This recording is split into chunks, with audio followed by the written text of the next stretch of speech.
Madomo mama atuira kere kuora. Mafunzo itatuongoza katika uponyaji. Madomo mama utongeria kuorani. Sisi wote hapa Tio otu indatorea. Tumetoka katika familia. Tumeta meche mwanya. Aidha inaweza kuwa familia nzuri. Omba kwa hiyo family mbega ama familia mbaya. Kama family ndoku. Katika Biblia, Yesu anasema kwamba mti mzuri inatoa matunda nzuri. Lakini mti mbaya inatoa matunda mbaya. Kwa hiyo kuna aina mbili za mti. Aidha itakuwa ni mti mzuri ama mti mbaya.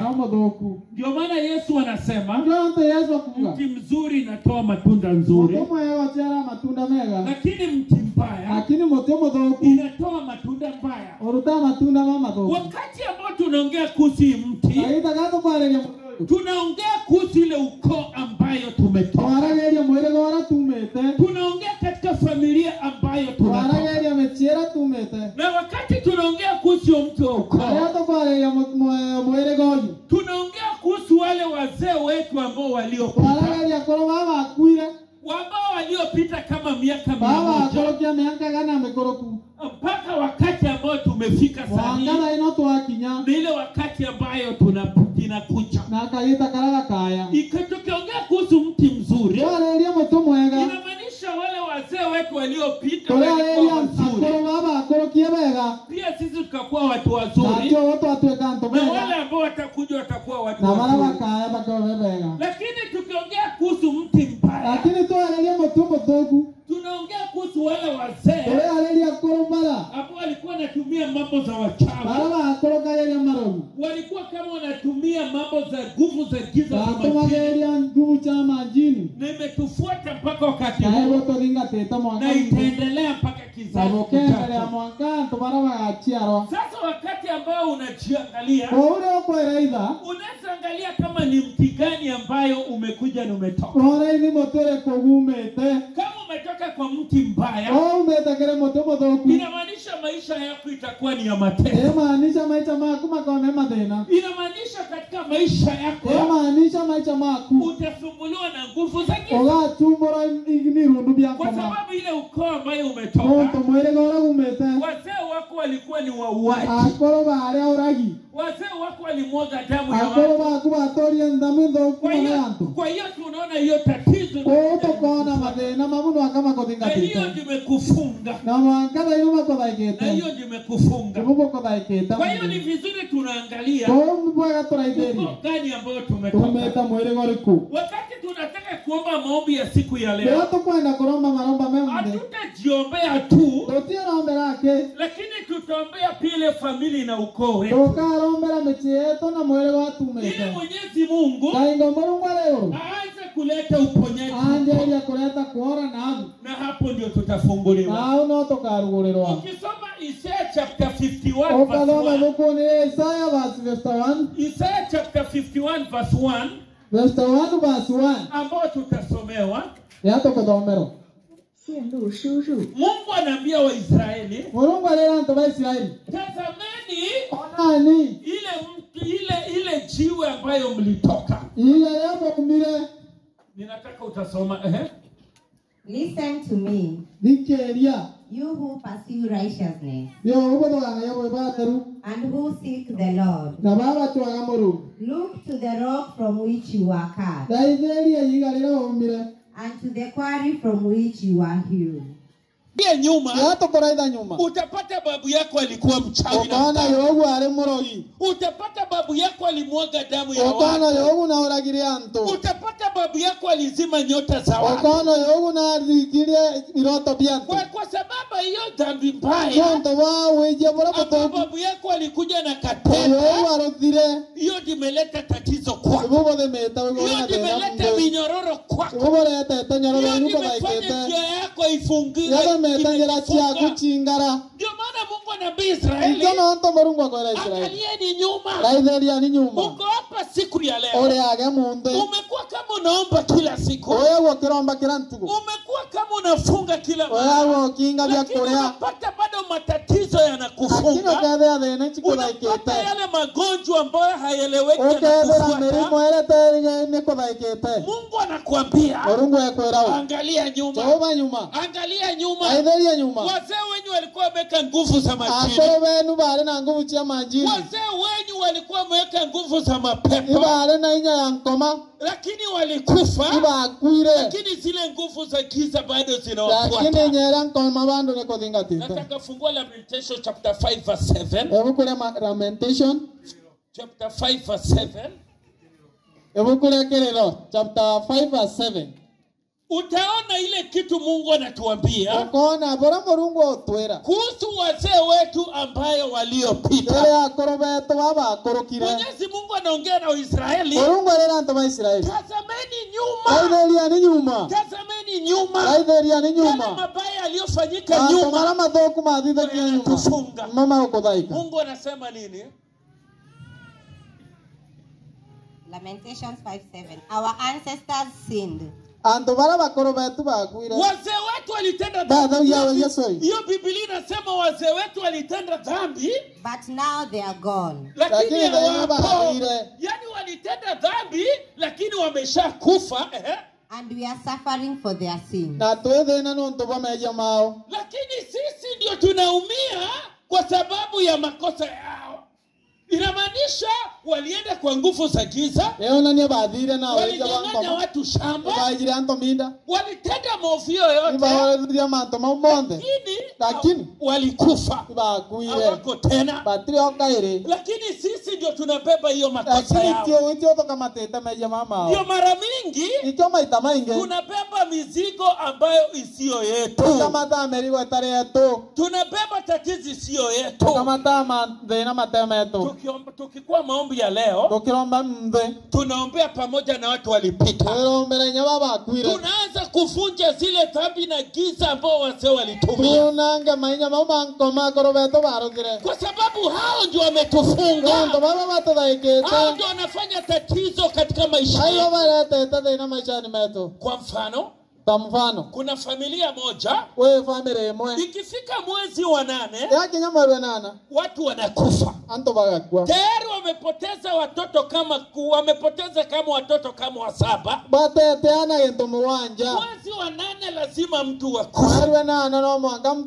Mpaka wanashangaa ni nini inafanyika katika familia yetu. Lakini katika maombi, Yesu katika maombi, Roho Mtakatifu alikuwa kama nasema, ikifika mwezi wa 8, wazee waliopita walikuwa na chinjia mizimu. Wazee walikuwa wameweka nguvu za majini. Lakini ikifika mwezi wa 8 walikuwa na zichinjia. Lakini hao wazee walikufa. Kuambia wajukuu nini ilikuwa inaendelea. Wakati wamekufa zile mizimu bado ziko pale.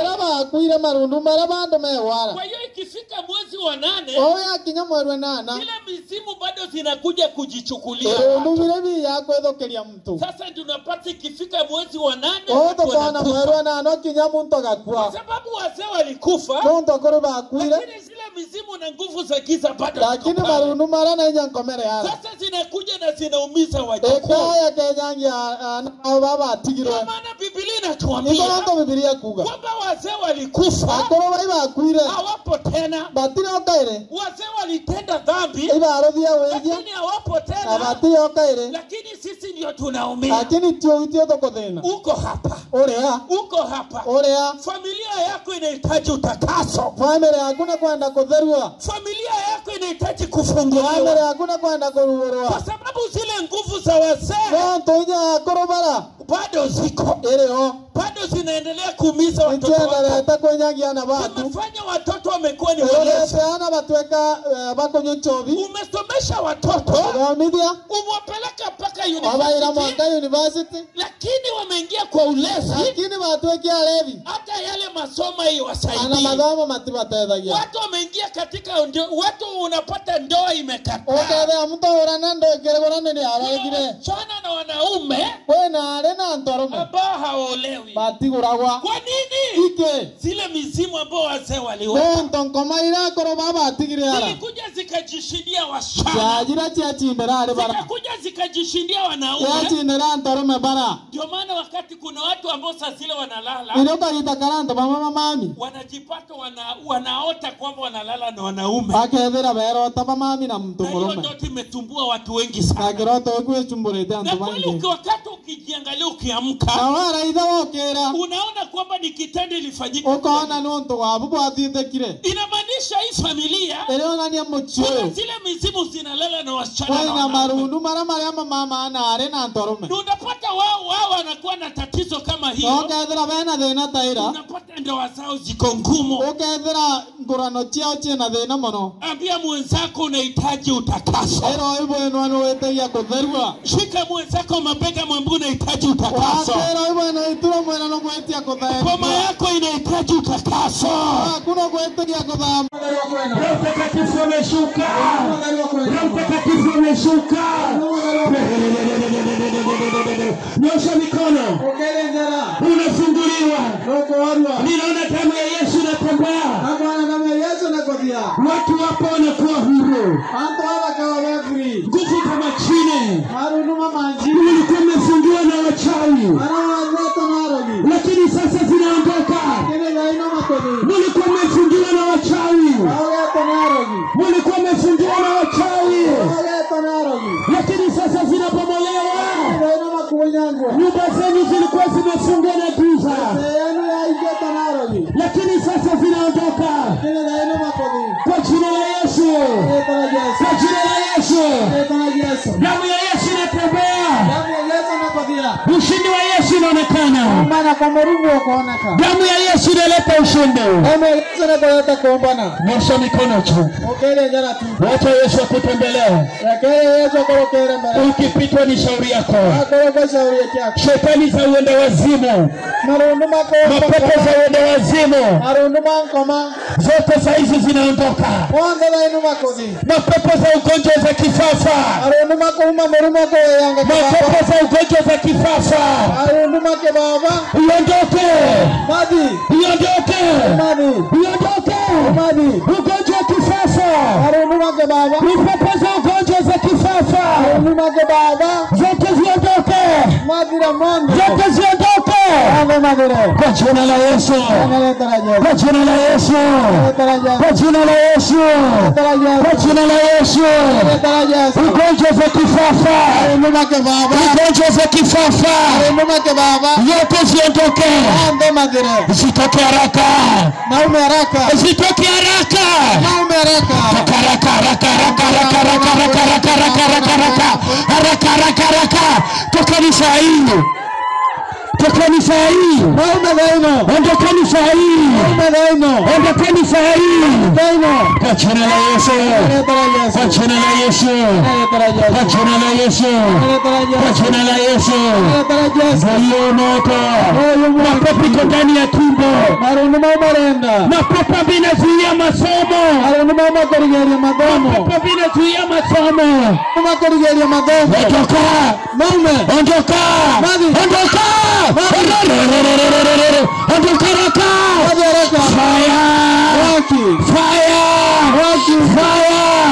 Mapepo vinazuia ndio. Toka. Wote inaondoka. Kila mapepo vinazuia. Tokeni haraka. Kwa jina la Yesu. Kwa jina la Yesu. Achilia. Kuna moto. Achilia. Kwa jina la Yesu. Fire.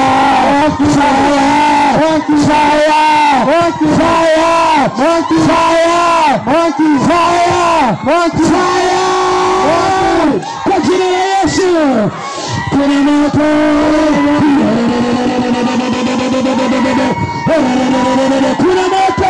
Kuna moto. Inaingia.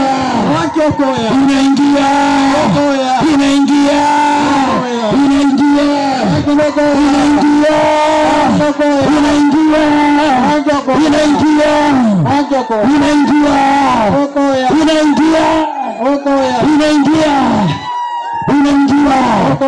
Yesu analeta ushindi. Ile wakati wa kufunguliwa. Kuna ushindi. Damu ya Yesu inatiririka. Nyosha kwa mikono juu. Sema tu haraka Yesu. Ita jina la Yesu. Ipate jina la Yesu. Ipate jina la Yesu.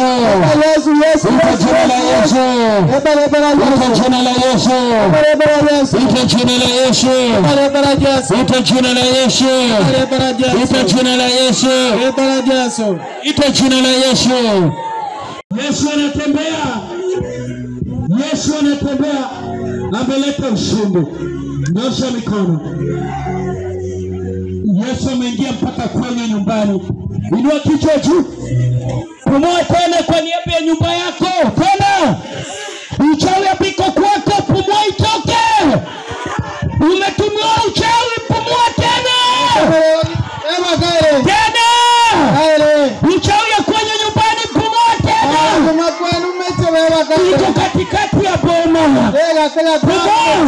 Iko katikati ya boma.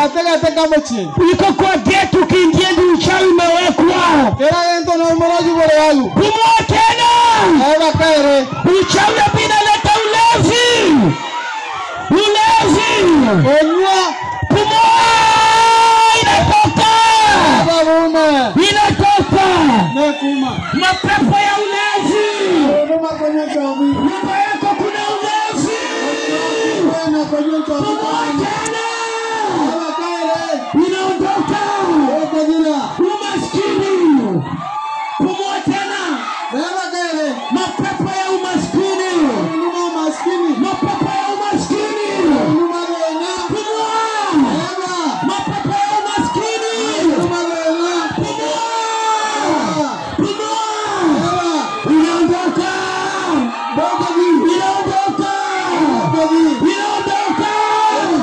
Mapepo ya umaskini. Toka. Mapepo ya umaskini. Toka. Mapepo ya umaskini. Toka. Mapepo imefunga ndoa.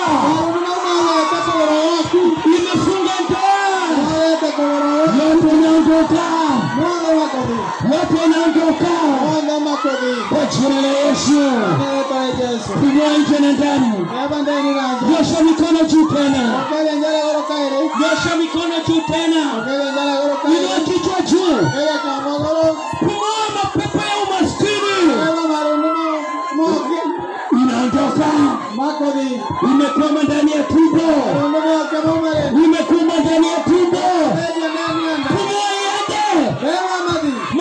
Maskini kwa nyumba yako. Mapepo ya maskini. Mapepo ya kukosa kazi.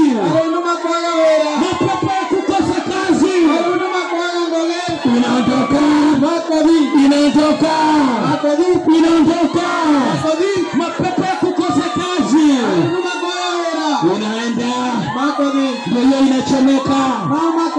Mapepo za Illuminati. Meita moto. Mapepo za Illuminati. Yote inaondoka. Mapepo ya Illuminati. Toka. Mapepo ya Illuminati. Ninatuma moto.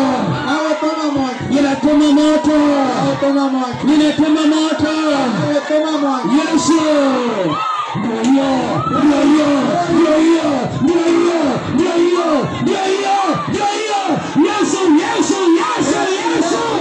Yesu. Ameingia katikati ya watu.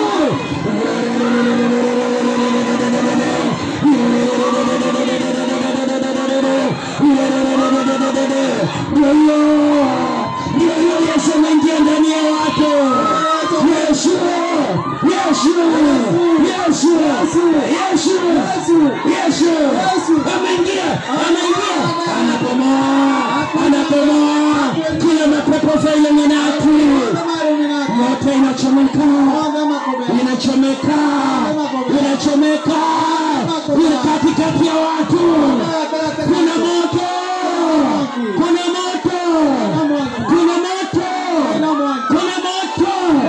Hizo mapepo. Hiyo kuna fire. Yesu ameingia. Nyosha mikono. Kuna moto umeingia.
Yesu